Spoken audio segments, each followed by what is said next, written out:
बच्चों, आज हम परमेयीकरण यानी कि रैशनलाइजिंग के बारे में सीखेंगे।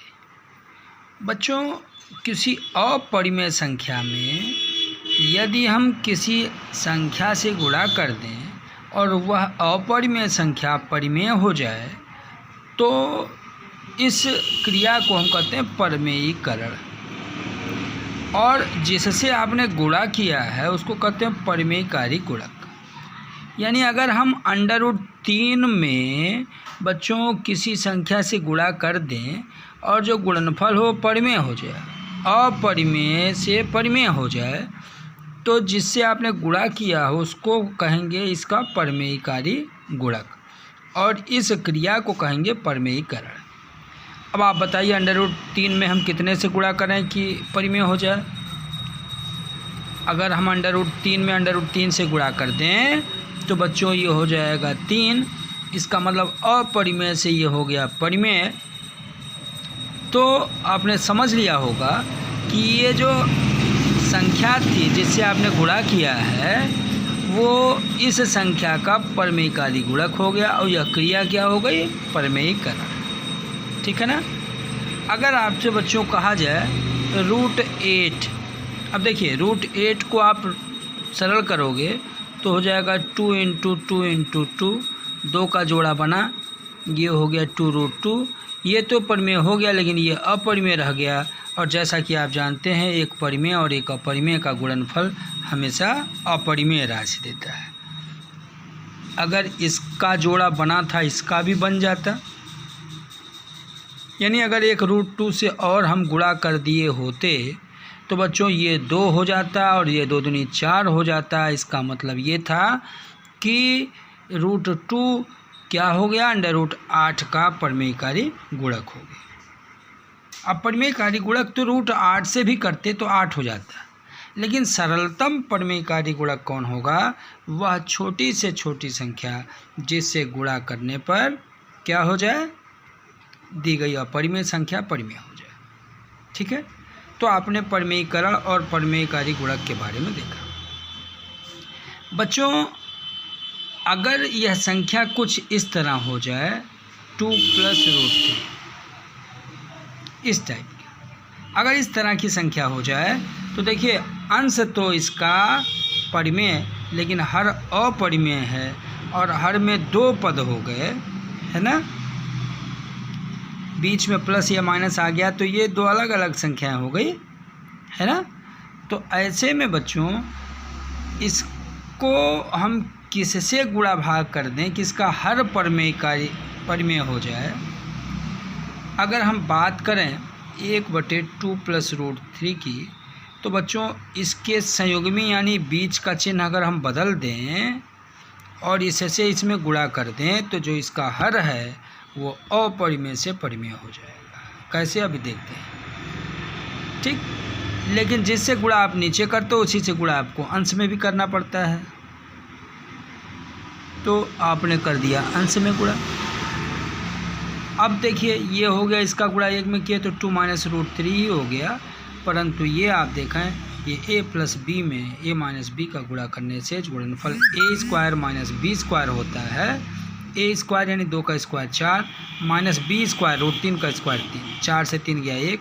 तो बच्चों आपको क्या मिल गया, 2 - √3/1। और आप जानते हो एक का गुणधर्म, किसी संख्या में 1 से भाग देने पर उत्तर वही संख्या ही प्राप्त होती है। तो इसके हर का परमेयकारी गुणक कौन हो गया बच्चों, हर का परमेयकारी गुणक हो गया इसका कॉन्जुगेट। यानी बीच में प्लस था तो मैंने माइनस वाले से गुणा कर दिया, है ना। माइनस होता तो प्लस वाले से गुणा कर देते।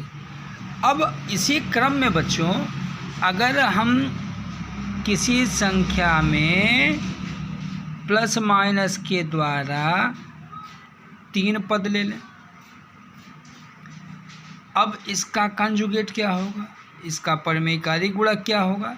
तो इसके परमेयकारी गुणक बच्चों हमें यह क्रिया 2 बार दोहरानी पड़ती है। पहला काम, अगर मैंने इसे a माना और इसे b माना तो इसका कॉन्जुगेट a - b हो जाएगा, यानी 2/(a 2 प्लस रूट 3 को हम पहला मान लिए, प्लस रूट 4 ना कहें बच्चों, रूट 5 का लिए। रूट 4 माने 2 हो जाएगा, 2 2 4 हो जाएगा, तो इसको रूट 5 मान लिए। अब रूट 5, ये देखिए पहला, ये दूसरा, इसमें गुणा हमको करना होगा कंजुगेट से। कंजुगेट मैंने कहा इसके 2 कंजुगेट होंगे, ये हो गया इतना, ठीक। और जिससे गुणा आपने नीचे किया उसी से आपको ऊपर करना होगा, हो गया। अब आप देखिए हर अंश को ऐसे पड़ा रहने दीजिए।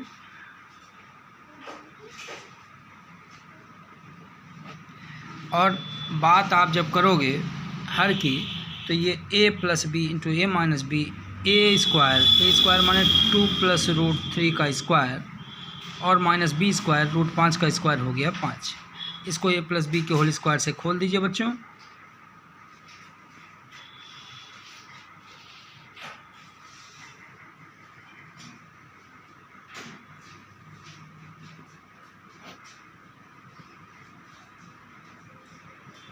ए square plus B square plus 2ab, 2 दूनी 4 रूट 3 माइनस 5, ये हो गया 2 into 2 plus root 3 minus root 5 divided by 4 3 7 में से 5 गया, 2 बच गया बच्चों, 2 प्लस 4 रूट 3। आप चाहें तो इसमें 2 कॉमन लेकर इस 2 को काट दें, थोड़ा और आसान हो जाएगा। तो 2 plus root 3 minus root 5 divided by, जब 2 कॉमन लेंगे तो 1 प्लस 2 रूट 3। मैंने कहा था आपसे कि यहाँ चूँकि 3 पद हो गए प्लस माइनस के द्वारा, देखिए 1 2 3, तो इसका परिमेयिकादि गुणक एक ही बार में इसको हम परिमेय नहीं बना पाएंगे।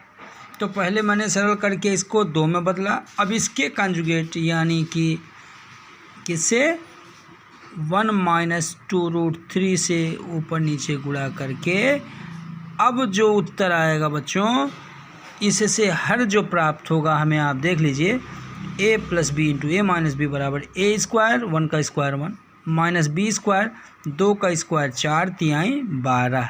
अब आप देखो 1 से 12 आप घटाओगे बच्चों तो क्या आएगा, माइनस 11। ये हर परिमेय हुआ कि नहीं?